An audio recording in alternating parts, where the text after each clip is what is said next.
Hello, हाय, नमस्ते, आदाब। स्वागत करता हूं मैं आपके अपने YouTube चैनल JDS एजुकेटर पर। और आज की क्लास में हम पढ़ेंगे आरंभिक राज्य पढ़ेंगे। ठीक है, पिछली क्लास में हमने क्या पढ़ा था? पिछली क्लास में हमने आरंभिक नगर पर पढ़ा था, बात किया था। उससे जो भी क्वेश्चन बनते हैं उसको हमने देखा था।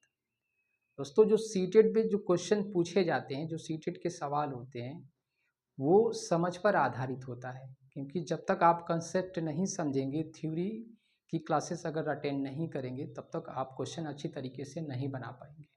ठीक है, तो इसमें हम इसीलिए जो सीटेट के जो भी क्वेश्चन बनते हैं, CDP हो या पेडागोजी हो, तो सब क्या होते हैं? समझ पर आधारित होते हैं और बड़े बड़े क्वेश्चन उसमें पूछे जाते हैं। तो आज का जो टॉपिक है उसमें हम पढ़ेंगे वैदिक पीरियड पढ़ेंगे। ठीक है, वैदिक काल और महाजनपद, इसी में हम पढ़ेंगे। ठीक है, तो आर्यों की एंट्री भारत में कब हुई? ठीक है, हम बात करेंगे आर्यों के आगमन की बात करेंगे। तो बात करें तो वर्तमान से 3500 वर्ष पहले, वर्तमान से 3500 वर्ष पहले वैदिक पीरियड स्टार्ट होता है। ठीक है, एक बात हम समझते हैं, यहाँ समझ लेते हैं। ये हमने मैप बनाया इस तरीके का। ठीक है, और जो ये वाला एरिया है इसे हम सेंट्रल एशिया बोलते हैं। ठीक है, तो आपने पढ़ा, ये आगे आप पढ़ोगे कि जो भी लोग भारत में एंट्री करेंगे तो वो सेंट्रल एशिया से होते हुए आएंगे। तो वैदिक पीरियड में अगर हम बात करें, वैदिक काल में, ठीक है, तो आर्य जो लोग थे, आर्य लोग भारत में एंट्री कहाँ से किए थे? तो एंट्री उन्होंने सेंट्रल एशिया से किए थे। ठीक है, अब ये कैसे थे, तो इस चीज को कैसे समझेंगे भाई? आर्यों की बात जब हो रही है तो आर्य लोग भारत में आए क्यों, कैसे आए? ठीक है, तो कहा जाता है कि कुछ कबीलाई जनजातियों का भारत में आगमन हुआ। ठीक है, कुछ कबीलाई जनजातियों का भारत में आगमन हुआ, और यही जो कबीलाई जनजाति थे, ये कौन थे? आर्य थे। भाई 20-25 के ग्रुप में, भाई कबीलाई किसे कहते हैं? जिसका 20-25 का ग्रुप हो, 20-25 लोगों का ग्रुप हो। ठीक है, तो इन कबीलों में जो आने वाले, इन कबीलों में जो लोग थे, उन्हें हम क्या कहते थे? तो उन्हें जन और बिस कह के संबोधित किया जाता था। क्या कहते थे? जन और बिस कहा जाता था। जन और बिस का मतलब क्या होता है? जन का मतलब होता है लोग, लोग, या हम समुदाय कह सकते हैं, या समुदाय। ठीक है, तो आर्यों में आने वाले कौन कौन थे? तो कौन कौन थे? तो भरत थे, पुरु थे, यदु थे। ये कबीलाई क्या थे? ये कबीलाई जनजाति थे, जिन्हें क्या कहा जाता था? तो भरत कहा जाता था, पुरु और यदु। ठीक है, अब मैं पूछूं कि जो आर्य यहाँ पे आए थे तो उनका मुख्य व्यवसाय क्या था? तो उनका मुख्य व्यवसाय क्या था? पशुपालन था। भाई उनका मुख्य व्यवसाय क्या था? पशुपालन था, मवेशी थे। क्या थे? मवेशी थे। इस बात को हमने समझा। तो अगर इसे देखते हैं, ठीक है, तो अगर हम बात करें, जब एक बात बताइए कि जब ये भारत में एंट्री करेंगे, आर्य लोग सेंट्रल एशिया से जब भारत में एंट्री करेंगे, तो यहाँ पे जो लोकल ट्राइब्स होंगे, भाई ये भी ट्राइब्स हैं, यहाँ पे जो लोकल ट्राइब्स होंगे, क्या उन्हें इस बात से दुख होगा कि नहीं होगा? तो दोनों के बीच क्या होगी? दोनों के बीच फाइट होगी। कौन किसके किसके बीच? तो जो ट्राइबल्स ग्रुप थे, यानी आर्य लोग थे, और जो लोकल ट्राइबल्स जो पहले से जनजाति रह रहे थे यहाँ पे, ठीक है, तो उन दोनों के बीच क्या होगा? फाइट होगी, युद्ध होगा। अब ये जो आर्य लोग थे, उनका कहना ये था, तो यहाँ के जो लोकल ट्राइब्स थे उनको क्या कहते थे? दस्यु, दास या दस्यु कहते थे। क्या कहते थे? दास या दस्यु कहते थे। कौन?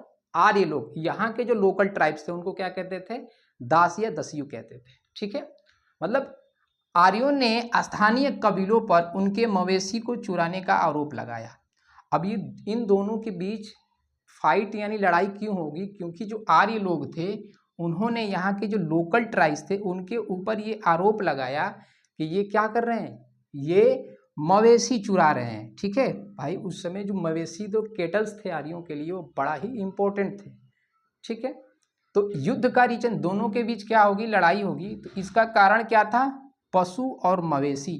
ठीक है, प्रश्न ये पूछता है कि आर्यों और दास यानी दसियों के बीच जब ये फाइट हुआ था, ये युद्ध हुआ था, तो उसके पीछे का रीजन क्या था? तो पशु यानी मवेशी थे, कैटल्स थे। ठीक है, फिर आगे देखिए, आगे पॉइंट समझे हम। तो आर्यों के विजय का मुख्य कारण क्या माना जाता है? अब इन दोनों के बीच जब लड़ाई हुई तो आर्य लोग जीत गए। क्या हुआ? आर्य लोग जीत गए। उनके पीछे कारण ये था कि ये जो अपना युद्ध करते थे, ये लड़ाई इन्होंने, तो ये घोड़े पर बैठकर, यानी कि क्या थे? ये रथ चालक थे। भाई घोड़ों से ये अच्छी तरीके से परिचित थे। ठीक है, तो ये कैसे युद्ध करते थे? तो घोड़ों पे, यानी कि रथों से, यानी कि हस्व चलित रथ। क्या थे? हस्व चलित रथ थे। तो इनके विजय का कारण पूछा जाए अगर आपसे, तो क्या जवाब होगा? हस्व चलित रथ। हमने अभी आपको बताया कि आर्यों के लिए इंपॉर्टेंट क्या था? मवेशी थे और घोड़े थे। ठीक, फिर आगे समझते हैं, आगे का पॉइंट देखते हैं। आर्यों, अब आर्य जो थे, आर्यों ने अपनी प्रार्थनाओं में, ठीक है, अगर वो क्या करते थे, अगर प्रार्थना करते थे तो उसमें मवेशी, घोड़े और पुत्र की कामना करते थे। अब बात बताइए, यहाँ पर उन्होंने मवेशियों के लिए कामना किया, घोड़ों के लिए, क्योंकि घोड़े जो थे उनके लिए क्या थे? इम्पोर्टेंट थे, और यहाँ पे पुत्र के लिए, क्योंकि अगर आपको युद्ध करना है तो उस समय ये लगता था कि युद्ध कौन कर सकता है? पुरुष ही युद्ध कर सकता है। तो इसीलिए इन्होंने अपनी प्रार्थनाओं में जो भी प्रार्थना करते थे अपने देवताओं से, तो उसमें उन्होंने पुत्र की कामना की। अब बात होती है कि अब ये जो आर्य आए थे, इनके बारे में हमें जानकारी कैसे मिलती है? यानी ऋग्वेद के बारे में हमें जानकारी, यानी आर्यों के बारे में हमें जानकारी कहाँ से मिलती है?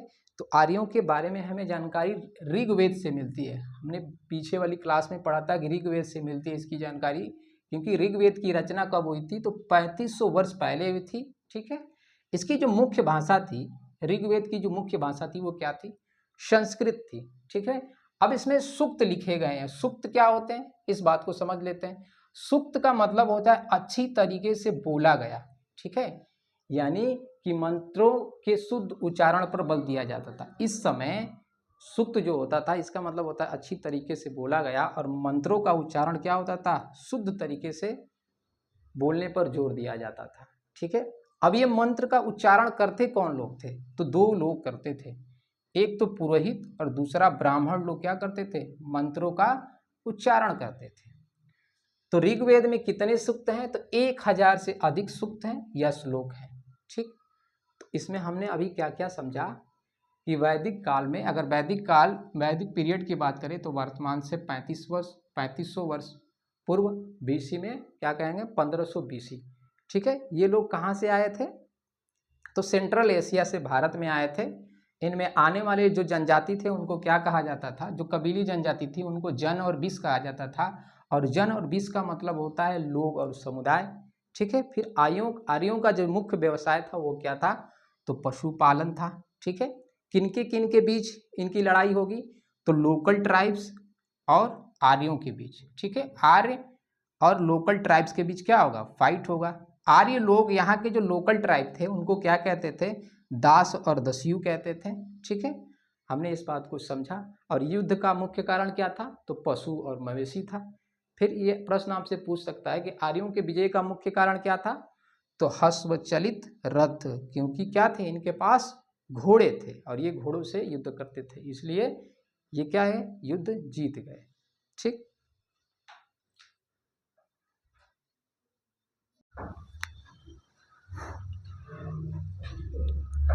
ठीक है, तो हमने बात किया कि वो अपनी प्रार्थनाओं में किसकी कामना करते थे? तो पुत्र, घोड़े और मवेशी की कामना करते थे। ठीक है, अपनी देवताओं से वो मांगा करते थे।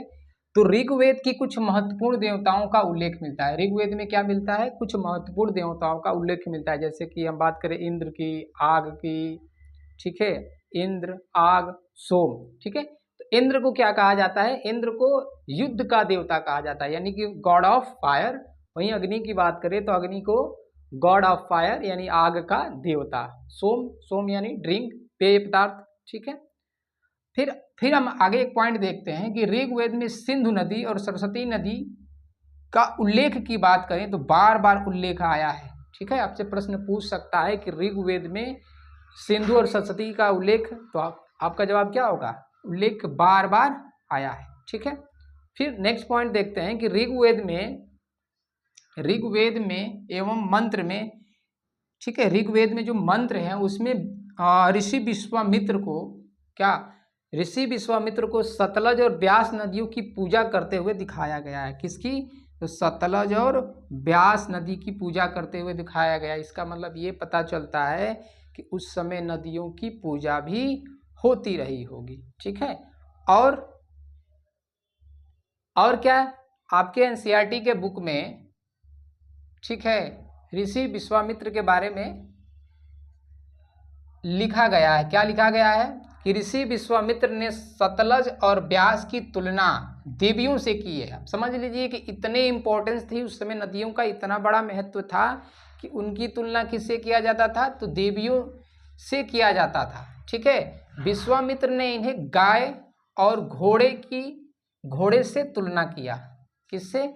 गाय और घोड़े से तुलना किया। नदियों का किससे तुलना किया? गाय और घोड़े, यानी मवेशी, यानी कि घोड़े और गाय भी क्या उस समय के महत्वपूर्ण पशु थे। ठीक है, तो ऋग्वेद में गंगा और सरस्वती और यमुना की बात करें तो ऋग्वेद में गंगा और यमुना नदियों का उल्लेख एक बार हुआ है। ठीक है, सरस्वती और ब्यास नदी का उल्लेख कई बार हुआ है। सिंधु और सरस्वती का उल्लेख बार बार हुआ है। अगर वहीं हम गंगा और यमुना की बात करें तो गंगा और यमुना नदी का उल्लेख कितनी बार हुआ है? एक बार हुआ है। ठीक है, आज की क्लास इतना ही, फिर हम कल की क्लास में पढ़ेंगे। दोस्तों, अगर क्लास अच्छी लगी हो तो लाइक और सब्सक्राइब कर लें। ठीक है, नमस्कार।